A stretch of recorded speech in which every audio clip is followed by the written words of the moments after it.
మన దేశంలో సినీ రంగానికి సంబంధించి ప్రతిష్టాత్మకంగా ఇస్తున్న అవార్డులలో దాదాసాహెబ్ ఫాల్కే ప్రధానమైంది. ఈ ఏడాది ఈ అవార్డుకు ప్రముఖ నటుడు మిథున్ చక్రవర్తి ఎంపికైనట్లు కేంద్ర సమాచార ప్రసార మంత్రిత్వ శాఖ తాజాగా ప్రకటించింది. అక్టోబర్ 8న జరగబోతోన్న వేడుకల్లో దాదాసాహెబ్ ఫాల్కే అవార్డును మిథున్ చక్రవర్తికి ఇవ్వబోతున్నట్టుగా కేంద్ర సమాచార ప్రసార మంత్రిత్వ శాఖ ఇన్ఛార్జ్ అశ్విని వైష్ణవ్ తెలిపారు.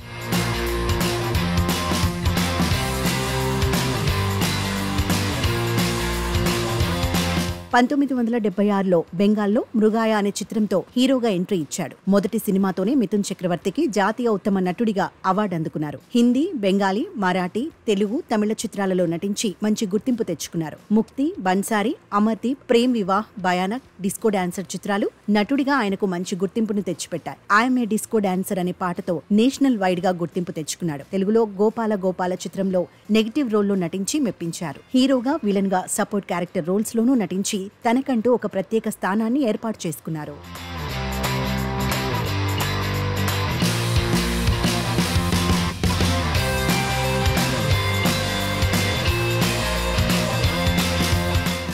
ఇక మిథున్ చక్రవర్తికి దాదాసాహెబ్ ఫాల్కే అవార్డు ప్రకటించడంతో ఏపీ డిప్యూటీ సీఎం హోదాలో ఉన్న పవన్ కళ్యాణ్ గారు ఆయనకు శుభాకాంక్షలు తెలిపారు. గోపాల గోపాల చిత్రంలో ఆయనతో పాటు నటించినందుకు ఆనందంగా ఉందని తెలియజేశారు. విద్యార్థి దశలో వామపక్ష భావజాలం కలిగిన మిథున్ చక్రవర్తి మొదట టీఎంసీ, తర్వాత బీజేపీలో చేరారు. పశ్చిమ బెంగాల్ రాష్ట్ర రాజకీయాల్లో మిథున్ చక్రవర్తి చాలా చురుగ్గా పాల్గొంటున్నారు.